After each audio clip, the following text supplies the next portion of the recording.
नमस्कार, बहुत बहुत स्वागत आपका अनादि टीवी पर। मैं हूं आपके साथ पारुल। आज बात करेंगे किडनी है अनमोल। आज विश्व किडनी दिवस है और किडनी की समस्या अब महामारी का रूप धारण कर चुकी है। भारत में जिन बीमारियों के सबसे ज्यादा जिनसे मौत होती है उनमें किडनी की बीमारी 16वें नंबर पर है, लेकिन 2040 तक ये 5वें नंबर पर पहुंचने की आशंका है। इसके बहुत से कारण हैं। खान पान, जीवन शैली, बिना डॉक्टरी परामर्श के दर्द निवारक दवा का सेवन करना, डायबिटीज और ब्लड प्रेशर होने के बावजूद समय पर डॉक्टरी परामर्श नहीं लेना और लापरवाही करना। किडनी की बीमारी जितनी महंगी है उतनी ही खतरनाक है। यदि दोनों किडनी खराब हो जाएं तो ट्रांसप्लांट कराना पड़ता है, लेकिन ट्रांसप्लांट के बाद भी खतरा बना रहता है और यदि ट्रांसप्लांट ना हो तो मौत होना निश्चित है। किडनी खराब होने पर लगातार डायलिसिस कराना पड़ता है, जिससे शरीर एक तरफ से खोखला हो जाता है, दूसरी तरफ आर्थिक स्थिति पर भी इसका प्रभाव आता है। यानी ये बीमारी जितनी महंगी है उतनी ही जानलेवा भी। इसलिए किडनी अनमोल है और उसे संभाल कर रखने की जरूरत है। आज किडनी की ऐसी बीमारी पर चर्चा करने की कोशिश करेंगे। पहले एक रिपोर्ट देख लेते हैं, उसके बाद मेहमान हमारे साथ जुड़ेंगे, विशेषज्ञों से सलाह लेने की कोशिश, जिसके बाद किडनी से जुड़ी हुई काफी जानकारियां आपको मिलेंगी। बने रहिए हमारे साथ, देखिए रिपोर्ट।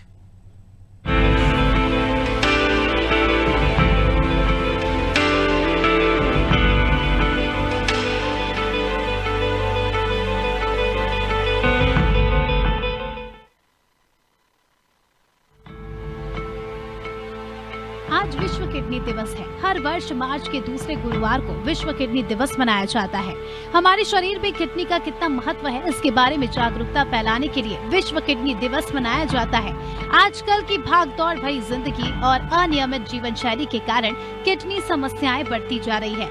विश्व किडनी दिवस के अवसर पर हेल्थ एक्सपर्ट्स ने भी किडनी स्वास्थ्य को लेकर जागरूकता बढ़ाने की बात कही है। दुनिया भर में घातक रोगों में किडनी रोग 8वें नंबर पर है। एक अनुमान के अनुसार वर्ष 2040 तक 5वें नंबर पर जो है भारत इसमें आ जाएगा। ये बीमारी सबसे पहले डायबिटीज व ब्लड प्रेशर के रोगियों को प्रभावित करती है। यदि घर में दोनों बीमारी के मरीज हैं, तो साल में एक बार नेफ्रोलॉजिस्ट को जरूर दिखाएं। कुछ मरीजों में लक्षण अनुवांशिक और पैदाइशी भी होते हैं। अब हर उम्र में इसके मरीज आ रहे हैं। कई बार लोग बगैर डॉक्टरी परामर्श के दर्द निवारक दवाएं सीधे मेडिकल स्टोर से खरीद लेते हैं। ये ओवर द काउंटर मेडिसिन कहलाती है। इन दवाओं में एमसेट्स दवाएं होती है जो दर्द निवारक होती है। इन्हें ज्यादा समय तक लेने पर किडनी खराब होने की आशंका बहुत ज्यादा रहती है। ज्यादातर लोग इसी तरह से बीमारी के शिकार होते हैं। किडनी रोग के गंभीर स्थिति में आने के 5 चरण हैं। पहले चरण में 90% तक काम करती है किडनी। दूसरे चरण में 60 से 90% तक काम करती है। तीसरे चरण में 30 से 60% तक काम करती है, तो वहीं चौथे चरण में 15 से 30% तक काम करती है। 5वें चरण में 15% से कम और फिर धीरे धीरे काम करना बंद कर देती है। अधिकतर मरीजों को 5वें चरण में आने के बाद ही बीमारी का पता चलता है, जब तक बहुत देर हो चुकी होती है। वर्ष 2019 में वैश्विक स्तर पर लगभग 3.1 मिलियन से अधिक लोगों की मृत्यु किडनी संबंधित रोगों के कारण हुई थी। वहीं एक अन्य रिपोर्ट के अनुसार भारत में किडनी डिसीजेस के लगभग 80 लाख मरीज मौजूद हैं तथा लगभग 2.2 लाख किडनी के नए मरीजों को हर साल डायलिसिस की जरूरत पड़ती है। पिछले साल शोध पत्रिका दी लेसेंट में प्रकाशित Indian council of medical research और public health foundation of India के एक अध्ययन में किडनी रोग भारत में बीमारियों का कारण होने वाली मृत्यु का 16 प्रमुख कारण बताया जाता है। इस रिपोर्ट में आशंका जताई गई है कि वर्ष 2040 तक भारत में किडनी फेल होना शीर्ष 5 बीमारियों में से एक हो सकता है।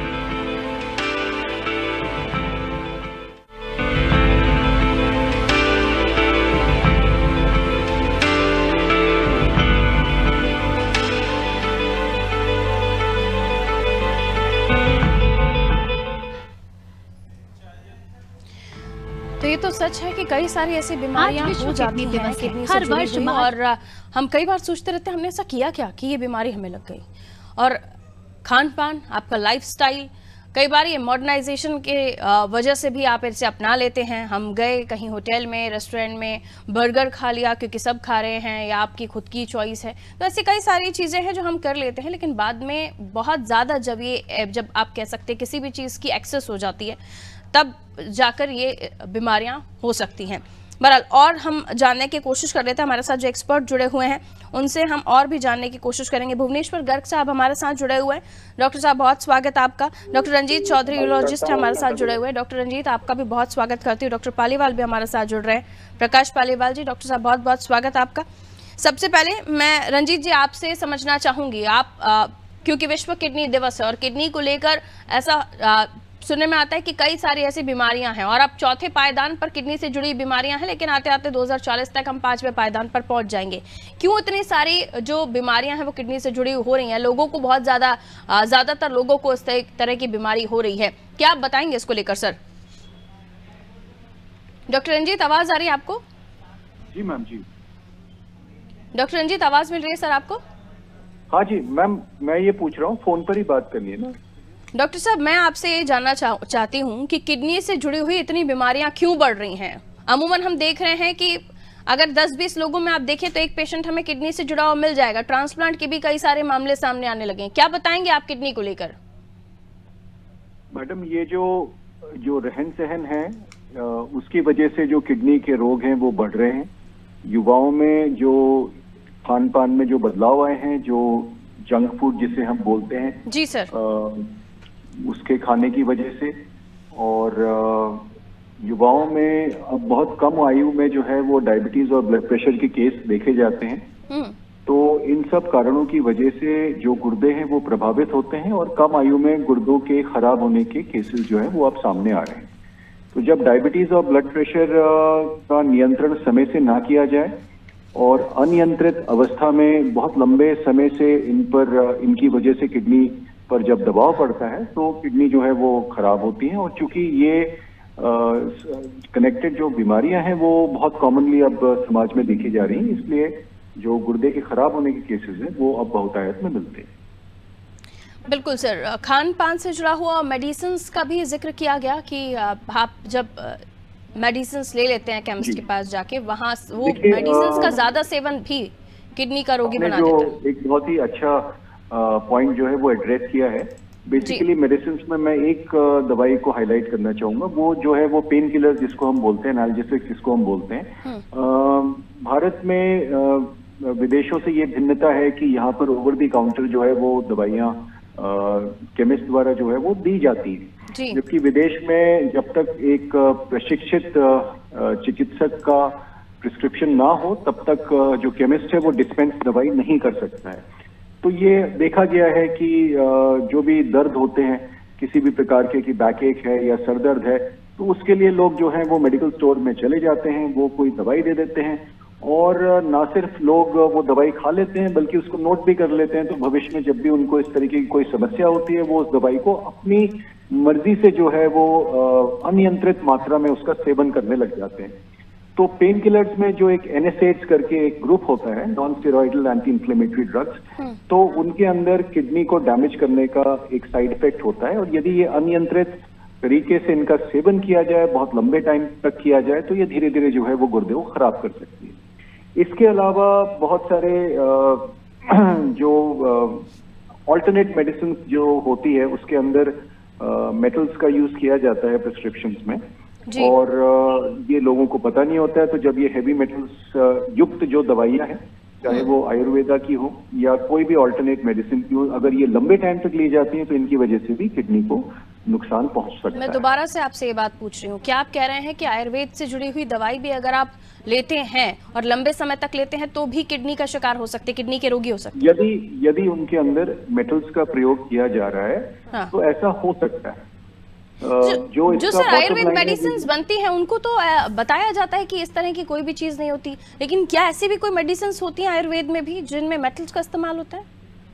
देखिए क्या हो रहा है कि जहां तक एलोपैथी का सवाल है तो एलोपैथी में जब भी आप दवाई लेते हैं तो उसका जो सॉल्ट है वो प्रिस्क्राइब्ड होता है, वो उसका वर्णन किया जाता है लेबल्स पे जी। लेकिन जो ये ऑल्टरनेट मेडिसिन होती है जो इस विधा का सही तरीके से प्रैक्टिस कर रहे हैं उसमें तो ऐसा होने की संभावना ना के बराबर होती है। लेकिन ये आप भी समझते हैं कि जो क्वैक्स होते हैं, जो कि एक जो विधा है उसका प्रॉपर तरीके से जो प्रैक्टिस नहीं कर रहे हैं, जिन्हें हम झोला छाप डॉक्टर भी कहते हैं, तो उनके केसेस में कई सारी चीजों में इस तरीके का प्रयोग किया जाता है, जिन केमिकल्स से, जिन सॉल्ट से, जिन हैवी मेटल्स के प्रयोग से आराम तो तुरंत लग जाता है, लेकिन लंबे टाइम तक इनको लेने से किडनी को डैमेज हो सकता है।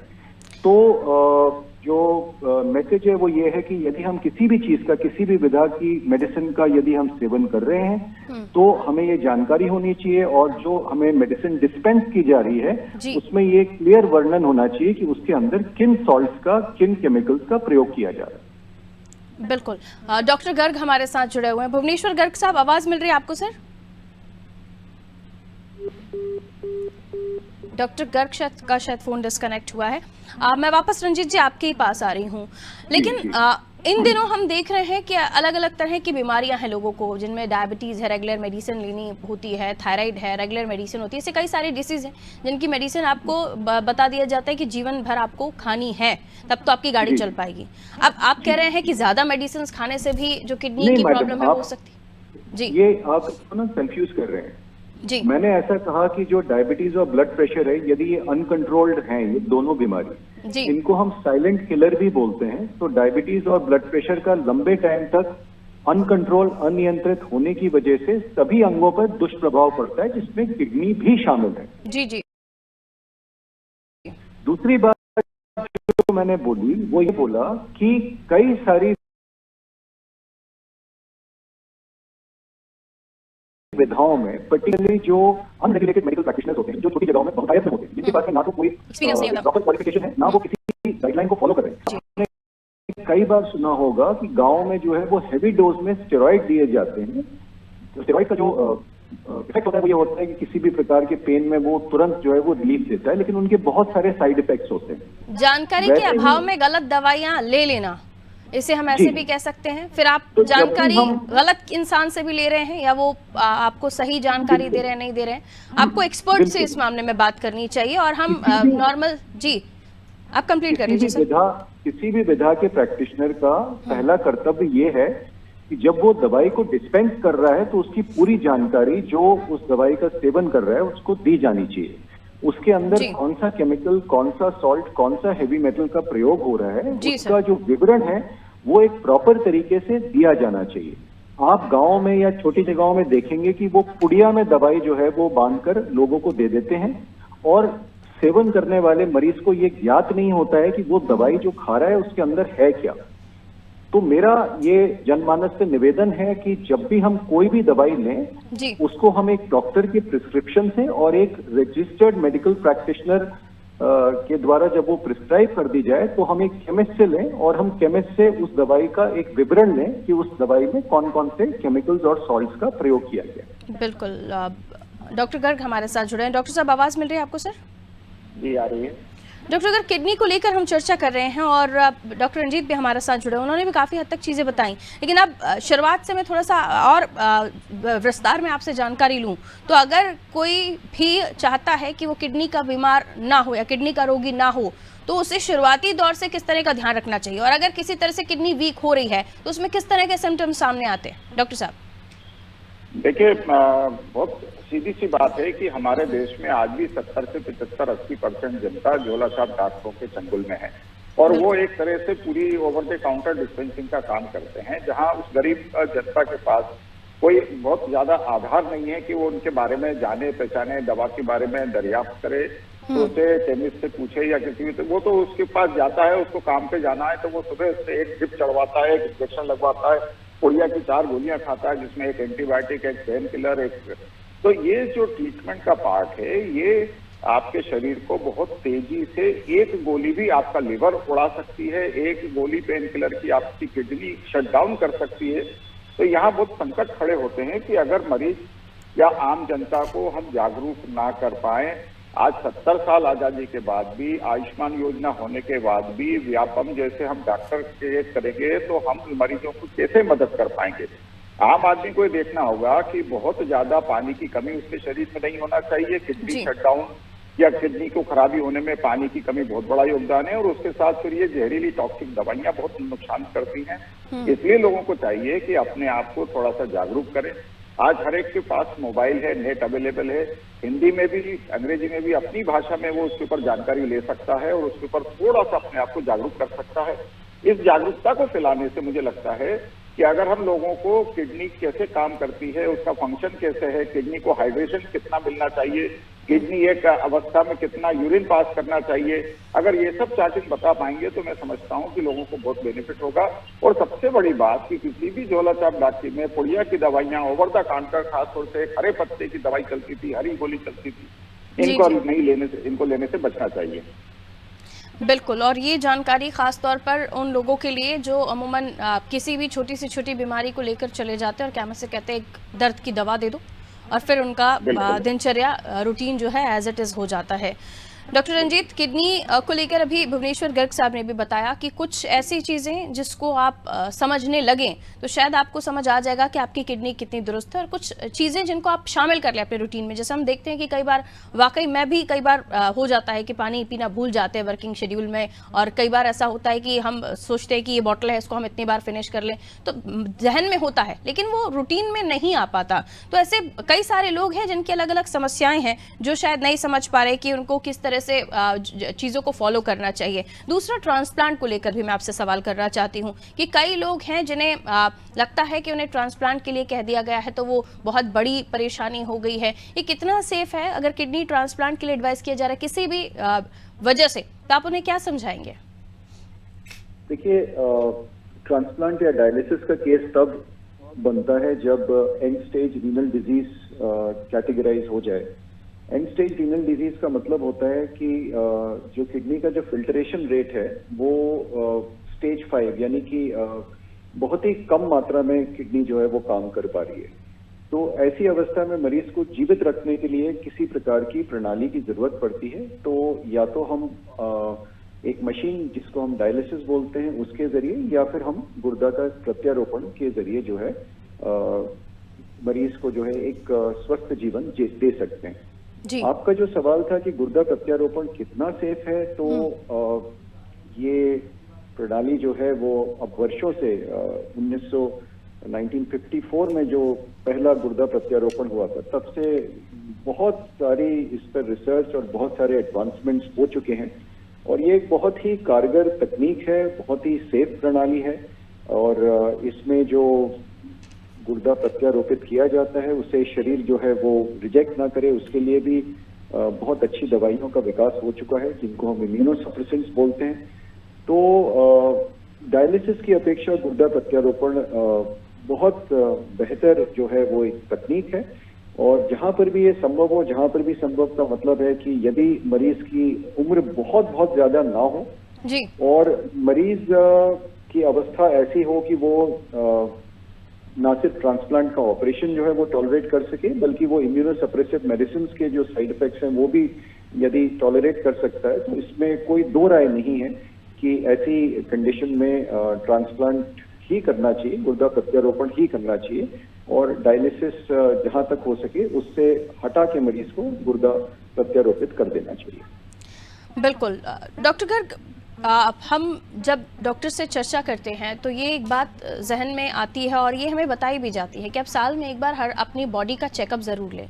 उसमें कोई ऐसे टेस्ट होते हैं जो किडनी से जुड़ी हुई जानकारी भी उस में होते हैं, बताएं, या फिर उसके अलावा जो किडनी से रिलेटेड, क्योंकि स्टोन जैसी बीमारियां भी हम देख रहे हैं कि बहुत हो रही हैं, और अब बच्चों में भी किडनी ट्रांसप्लांट या किडनी खराब होने के केसेस आ रहे हैं, क्या बताएंगे सर? जी बिल्कुल। देखिए, जैसे हम बात करते हैं कि आप साल में एक बार अगर चेकअप कराने जा रहे हैं, तो मेरा ये निवेदन है सबसे कि एक तो बहुत आप सामान्य हैं, अच्छे से खा पी रहे हैं, आपको कोई तकलीफ नहीं है, आप 5-7 किलोमीटर वॉक कर लेते हैं, आपकी सांस नहीं फूलती, आपकी पेशाब की मात्रा, जैसे मैंने कहा ना कि अगर आप अपनी पेशाब की मात्रा पर ध्यान रखेंगे तो आपको समझ में आ जाएगा कि आपने 5 लीटर पानी पिया है और आपकी 2-2.5 लीटर 3 लीटर यूरिन पास हो रही है बराबर, तो मैं समझता हूँ आपका ये स्वयं टेस्ट हो गया, आपको किसी तरह की जांच की जरूरत नहीं है। लेकिन अगर आप रेगुलर चेकअप को जाते हैं, और बहुत सारी जांचों में आजकल जैसे मैं कहूँ कि एक तरह से माल प्रैक्टिस का दौर चल पड़ा है कि आपकी 1-2 रिपोर्ट गलत निकाल देंगे, फिर आप उसके चक्कर में फंस जाएंगे। तो इसलिए बहुत जानकारी रखते हुए चले कि आपकी बहुत छोटी छोटी सी 3-4 जांच है जिसमें हम कहें कि आपका हीमोग्लोबिन कितना है, आपके यूरिन में शुगर या कीटोन तो नहीं आ रहा है, आपका सीरम क्रिएटिनिन कितना है। ये मुश्किल से 1000 रुपए की जांच होती है जो आदमी साल में एक बार करा के ये देख सकता है कि उसका सिस्टम सब ठीक चल रहा है। बिल्कुल, यानी अगर वाटर इनटेक और आपका यूरिन ठीक जा रहा है तो कम से कम आप इतनी कोई बड़ी बीमारी से नहीं जूझ रहे हैं, ऐसी कोई बड़ी डिसीज़ आपको नहीं है। और सर मल्टीपल ऑर्गन की भी जब शिकायत होती है उसमें भी हम किडनी का टेस्ट यूरिन से कर सकते हैं, और कलरेशन यूरिन का ये भी मैटर करता है? हाँ बिल्कुल, देखिए यूरिन, सिंपल यूरिन की जांच जो 25-50 रुपए में हो जाती है, वो हमारे शरीर में चलने वाली बहुत सारी गतिविधियों को बताती है। जिसमें अगर आपके लीवर में कोई दिक्कत आ रही है तो यूरिन में आपको बाइल पिगमेंट मिल सकते हैं इन्फेक्शन में। अगर आपका किडनी ठीक से प्रॉपर फिल्टर नहीं कर रही है तो उसमें आपको सेल्स और दूसरे बैक्टीरिया या रेड ब्लड सेल्स मिल सकते हैं, शुगर मिल सकती है, कीटोन मिल सकते हैं। तो मल्टीपल ऑर्गन सिंड्रोम तब बनता है जब कोई भी एक ऑर्गन, देखिए हार्ट हुआ, लिवर हुआ, किडनी हुई, ये तीनों आपस में बहुत सक्षमता से जुड़े हुए हैं। हेपेटोरेनल सिंड्रोम अगर आपस में जुड़ते हैं, इसी तरह से हार्ट भी आपके किडनी के साथ मिलकर काम करता है। किडनी अगर ठीक से काम नहीं करेगी, हार्ट पर लोड आएगा, हार्ट आगे ब्लड पंप नहीं कर पाएगा, वो फेफड़ों में पानी जमा करने लगेगा, सांस फूलने लगेगी। ये एक तरह का कॉम्प्लेक्स सिंड्रोम बन जाता है। लोगों को इसलिए मैं बार बार जागरूक करता हूं कि आप अपनी पानी पीने की मात्रा और पेशाब की मात्रा का अगर आप सक्षमता से आकलन करते चलेंगे तो मैं समझता हूँ बहुत सारी बीमारी को समय रहते पकड़ सकेंगे। एक और सवाल डॉक्टर रंजीत, और ये अंतिम सवाल है मेरा, मैं आपसे ये जानना चाहती हूँ कि जीन्स में भी ये होता है कि अगर पेरेंट्स को किडनी से जुड़ी हुई कोई बीमारी है तो बच्चे को भी होगी, और दूसरा अगर पेरेंट्स में से किसी ने बच्चे को किडनी दिया है तो उससे कोई इश्यूज हो सकते हैं? देखिए, कुछ बीमारियां होती हैं जैसे कि ऑटोसोमल पॉलीसिस्टिक किडनी डिजीज होती है, autosomal dominant polycystic kidney disease. तो कुछ सिंड्रोम्स होते हैं जिसमें धीरे धीरे जो है शनै शनै जो है वो किडनी का फंक्शन कम होता जाता है और किडनी जो है वो खराब हो जाती है जी। तो जिस कंडीशन का मैंने अभी जिक्र किया, ये ऑटोसोमल डोमिनेंट होती है, यानी कि ये पेरेंट्स से बच्चों में आएगी और इसके अंदर किडनी के अंदर बहुत सारे पानी की गांठें बनती हैं और ये गांठें धीरे धीरे बड़ी होती जाती हैं और जो किडनी का जो सब्सटेंस होता है जिसका काम होता है रक्त में से जो यूरिया और क्रिएटिनिन है उसे फिल्टर करना, वो सब्सटेंस जो है वो डैमेज होता है। तो इस कंडीशन का ट्रांसमिशन पेरेंट्स से बच्चों को होता है और एक समय के बाद में धीरे धीरे किडनी जो है वो प्रोग्रेसिवली डैमेज होती है जी। दूसरा आपने क्या सवाल पूछा था कि अगर ट्रांसप्लांट जी पेरेंट्स ने अगर बच्चे को दिया है, बच्चे अपने पेरेंट्स को दिया है, देखिए जो भी इसको हम डोनर को पहले हम असेस करते हैं। डोनर मतलब जो व्यक्ति किडनी को दान कर रहा है जी, उसको हम पूरी तरीके से पहले तो हम असेसमेंट करते हैं जी। और जो नियम होता है कि अगर 2 गुर्दे हैं तो उसमें से जो बेहतर गुर्दा है वो हम डोनर के पास में ही छोड़ देते हैं जी। और जो दोनों में से अपेक्षाकृत कम काम करने वाला गुर्दा है उसको हम ट्रांसप्लांट करते हैं रिसिपिएंट में। इस प्रोसेस के बाद भी कोई रिस्क होता है क्या सर? मेरी आप बात सुने जी। इस बात का हम पूरा ध्यान रखते हैं कि खराब गुर्दा जो है वो डोनर से हम रिसिपिएंट में नहीं ट्रांसफर कर रहे हैं, क्योंकि यदि हम एक पहले से ही हम एक खराब गुर्दे को यदि प्रत्यारोपित करेंगे तो उसका लंबे समय तक काम करने की जो प्रोबेबिलिटी होगी, संभावना होगी, वो बहुत कम होगी जी जी। कई बार ऐसा होता है कि जो रिसिपिएंट होता है उसके शरीर में कुछ ऐसे पैथोलॉजिकल प्रोसेसेस होते हैं जिसकी वजह से जो एक हेल्दी प्रत्यारोपित गुर्दा होता है वो समय से जितना उसको चलना चाहिए, काम करना चाहिए, उससे थोड़ा पहले जो है वो खराब हो जाता है। लेकिन जो आपने प्रश्न पूछा, हमेशा एक स्वस्थ गुर्दे का ही प्रत्यारोपण किया जाता है। यदि गुर्दा खराब होता है तो उसका हम प्रत्यारोपण करते ही नहीं। बिल्कुल, बहुत बहुत शुक्रिया आप दोनों का हमारे साथ चर्चा में जुड़ने के लिए।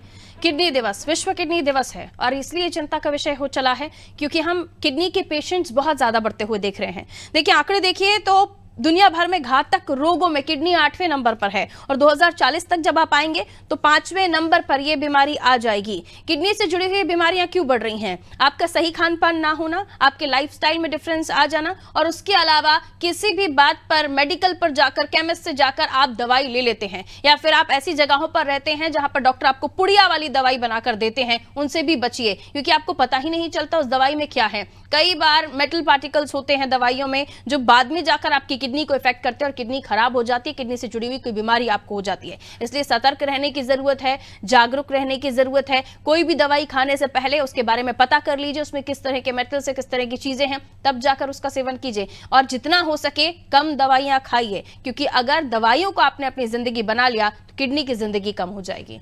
दीजिए इजाजत, नमस्कार।